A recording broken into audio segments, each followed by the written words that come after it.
This video is reviewing the changes to the RE16A Broker Agreement Addendum.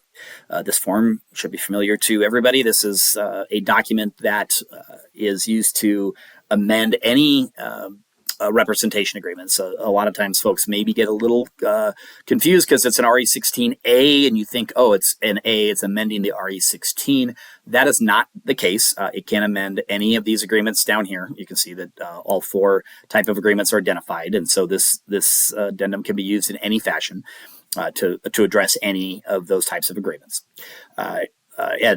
What this was designed for was to make it sort of quick and easy to have a documentation of the common types of amendments that come up. Just because there is a circumstance not addressed here doesn't mean you can't use the other terms and conditions. It doesn't mean that you can't use a separate agreement or addendum form to do an addendum. This is just sort of to make it quick and easy for you to utilize this form to make an addendum for a lot of the common circumstances that arise. So the first thing you're going to do in this form, of course, is you're going to identify which of the following agreements that you're amending, and then you're going to provide a date on it so we know exactly which one it is. We have the broker's name, seller or buyer's name, but then you get down to here, and this is where the changes come in. And you'll see right away in the highlighted transactions, if you viewed the video for the RE16 already, that this change was identified in there and explained, but as I said in the RE16 video, there are circumstances where a seller wants to change the total brokerage fee or original broker agreement needs to be changed for whatever reasons in the midst of a transaction or before a transaction even, and those changes sometimes can be for all transactions going forward. For example, if a seller lists a property and says that I want to provide cooperating or provide compensation to a cooperating broker, the buyer's agent, they put a number in there and they want to increase that number later on or decrease that number, or maybe they decided in our original RE16 they were not going to engage in cooperation, and then they've realized that's not working for them, and they want to do something different to entice these buyers to come in the door and buy their property. So they want to make some changes. If they're going to make those changes, sometimes it will be for all transactions right here, and so that's perfectly acceptable. The brokerage fee, to use the example I just talked about, maybe a seller said, we're offering zero. We're not offering anything as a cooperation. Then they want to change that. You would tick this, so for now, for all transactions, for all buyers, reps that come forward, we want to be sharing this certain amount. Sometimes, though, it is involved just the transaction.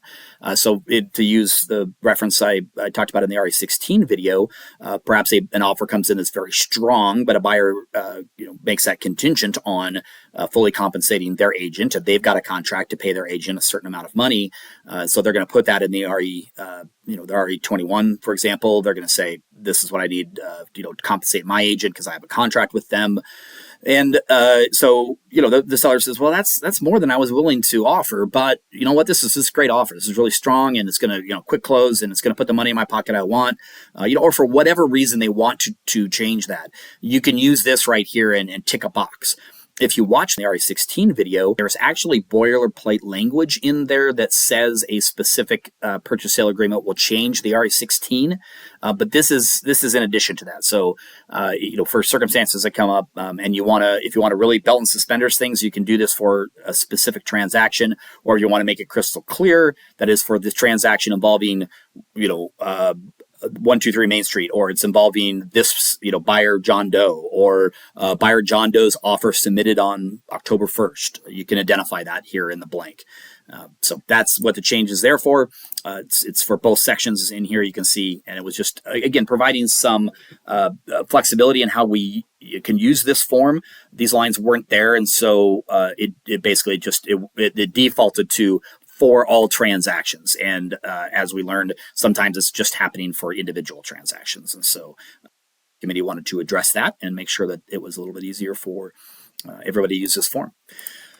Just completing it, since I was talking about how we use it, again, we tick the box, we put the dates, we identify buyer, seller, we tick boxes, we in this section, we talk about what the changes are going to be, or, we do another terms and conditions as to how we're amending the rep agreement. And then we're going to have our broker sign it.